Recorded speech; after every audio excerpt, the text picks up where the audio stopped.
Redneck Mutt. Peace. So, this is my daughter's 67 Corvair.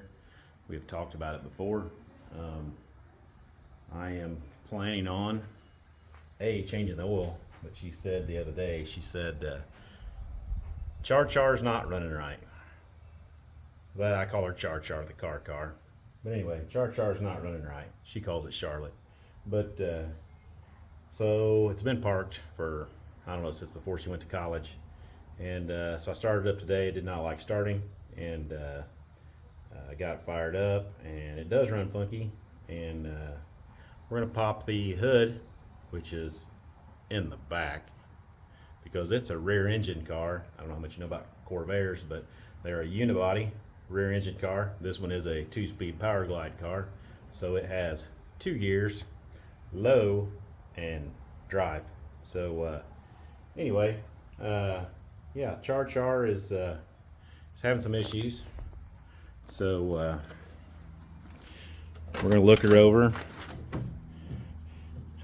Here is her interior. It's not fancy, and it's dirty because, you know, a teenage girl's been driving it, and then she went to college, and it's set here for a day or two. But it wouldn't have been clean if she hadn't drove it, or she hadn't been at college. So anyway, it's one of recycle bins. Going to pop the, I already threw the oil pan underneath, but I got to see if I can get to the plug or not. I'm not sure. So this is the greasy mess of a Corvair Monza 110 dual carburetor. I don't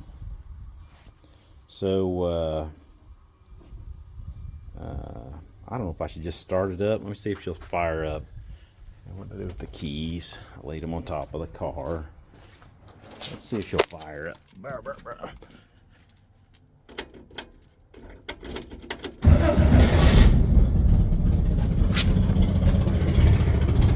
Okay, she sounds like a tractor, which isn't unusual for her because she has a bad exhaust leak. What's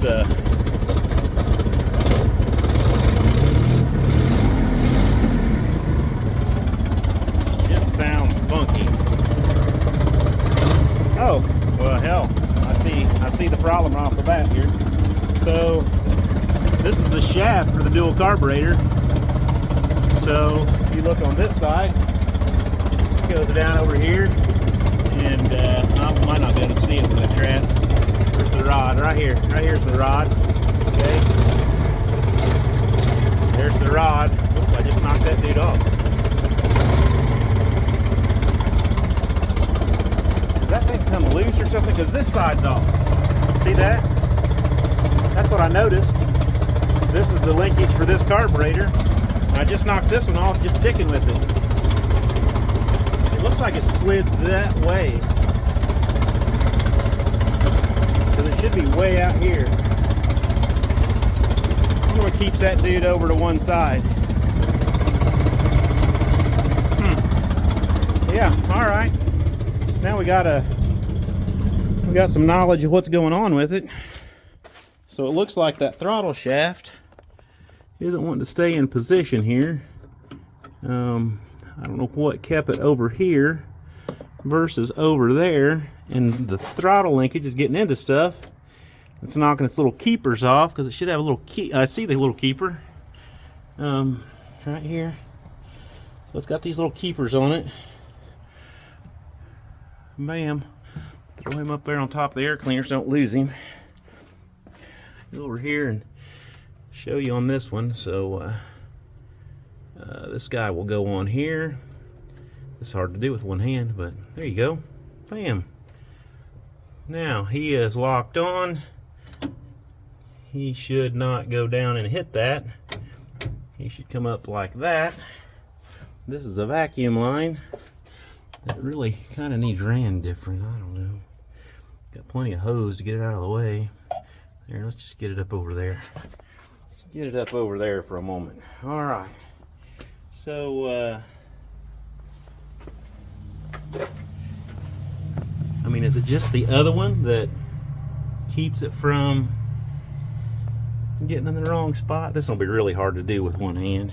See if if I can set you here where you can see and I can see and we can both see. I don't know if I'm going to be able to. Oh, look at that. I don't know what kind of upside down and backwards you are, but there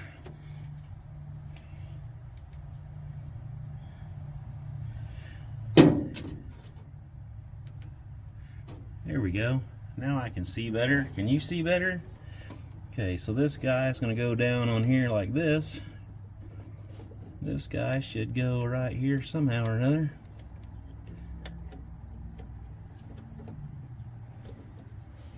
I wonder how long she drove this dude around with one carburetor hitting.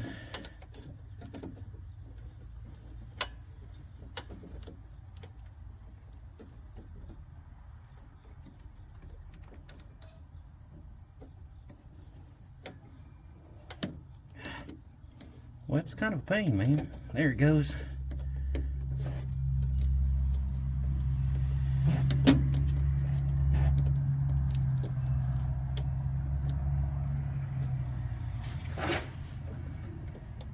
What is this?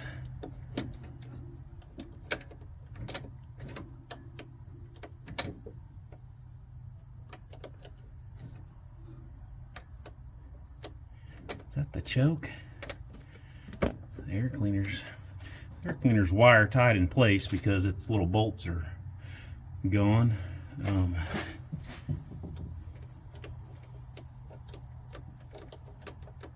Those little things like this on why they got the name from good old Ralph Nader of the world's most dangerous car.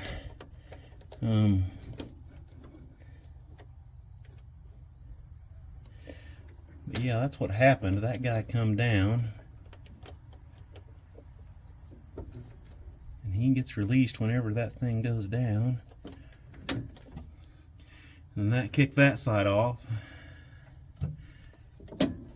Aha, that moves too, so that kind of helps keep him in place. I wonder if I can just, you know, wire tie this guy in a couple spots to kind of help keep him in place. I don't know, I don't see anything else that's supposed to keep him there. He's just got a couple little bushings, and that is it. That is it. But she's definitely happy right there. That's on good. That's on good.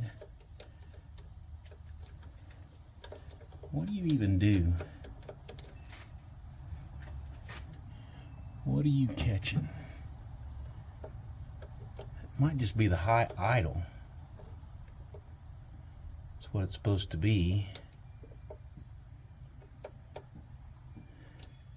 For when the, yeah, because it should have had a rod right here. There to there. I bet. I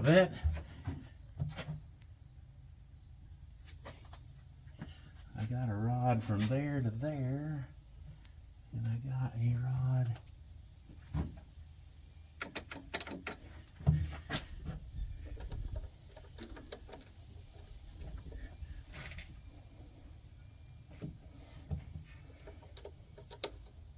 And I'm tempted to take that dude off and put that screw back in. See what's what, because there should have been a rod here. Because this choke is wired open. You know, that just makes it run really good in cold weather. You know, she's due for new carburetor. She's due for a lot of things. Yeah. All right, I'm going to change oil and think about what to do with this. And hopefully I can reach the oil from the bottom side. And I can figure out where this dude is leaking all its oil at and get a little bit of that slowed down too.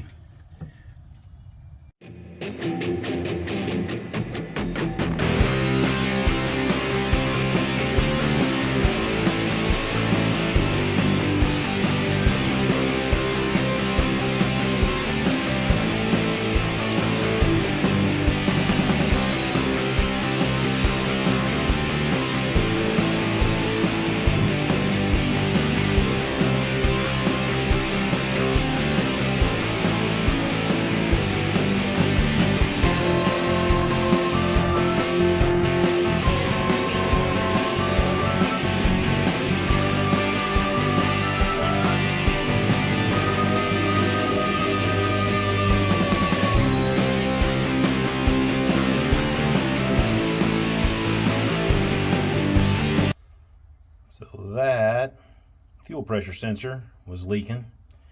In order to get to it and remove it and replace it, I had to take the alternator off. It's got 2 bolts underneath, 1 bolt back here in the back. I did not unwire the alternator, but I did unhook the battery cable. So, you know, not to short anything out. If you've never seen the way a belt on a Corvair runs, so it runs all over the place. It's like the damn lawnmower belt, man. Runs down there on the crank pulley, runs around that pulley. This is your adjuster. Actually, I could have loosened that up and made the belt come off easier, but I didn't really want to because, you know, I thought I could get it, and I did. You know, that's it's the important thing. Some people notice the breather lid is upside down. Yes, for more power. More power, more power. So, yeah, that's fast right there. That's called a flat 6 dual carburetor, 110 horsepower with performance air cleaner. So it's got to be another 50 horse, right? So, yeah, 50 horse on that guy. So that's 160 horse now. The turbocharged model only had 140. So yeah, this sucker is bad. Woo! So I'm going to spray off the engine with my mixture Simple Green. It's 50-50 water and Simple Green with my fancy garden hose. Speaking of fancy garden hose, if you get a chance to buy these were like an as seen on TV thing. Love these hoses. They're awesome. So buy one. Buy me one. Send it to me. All right. Gonna spray it down, let it soak, and then I'll bring back, spray it off.